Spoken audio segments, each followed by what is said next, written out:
Welcome to Cabo Rojo. If you think this looks like a movie set, you're not crazy. We are in the Dominican Republic, at what might be the most confusing, mind-bending cruise port I have ever visited. I'm Andy Hodges from Cruiser's Choice, and after 20 years of cruising, I've been to a lot of ports, but I have never seen a port that tries this hard to trick your brain. From the optical illusions and a shopping district that's actually worth your time, I'm going to break down the atmosphere, the prices, and the value. I'll also cover the one thing you absolutely need to know about the beach situation here so you don't end up disappointed. We're going to find out if this new stop is a tourist trap or a hidden gem.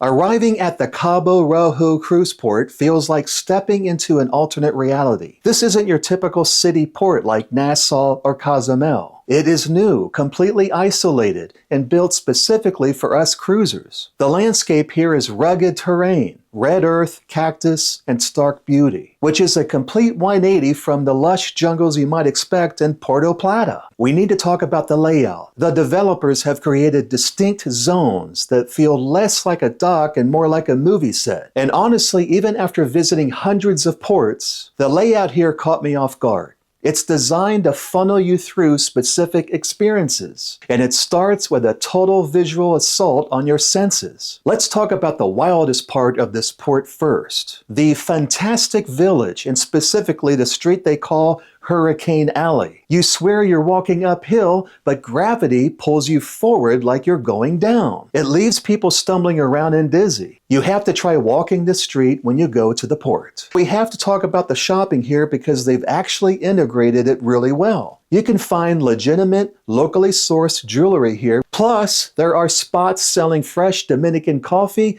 and hand-rolled cigars. The prices are fixed in most shops, so you can knock out your souvenir shopping in about 20 minutes before hitting the fun stuff. If you're ready for the fun stuff, you've got to try the mechanical bull.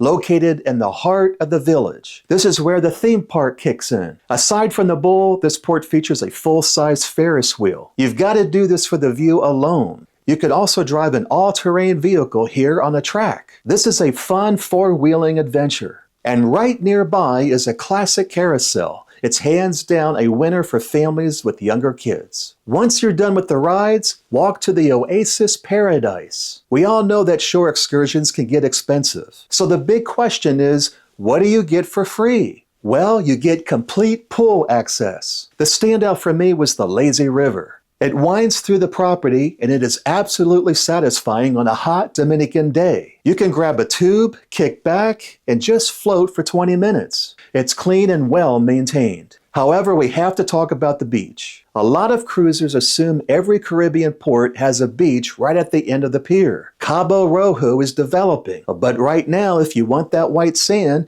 you generally have to take a taxi. Now let's talk about the food, and specifically the drinks over at the Expedition Bar.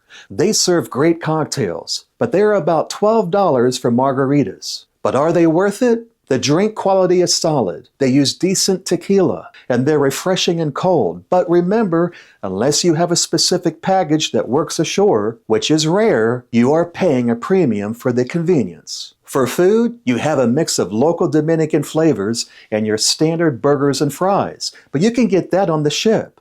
Go for the local tacos. The flavors are bold. So, is Cabo Rojo a tourist trap? In a way, yes. It is a manufactured environment. You aren't walking into a historic town with centuries of culture right at the gate.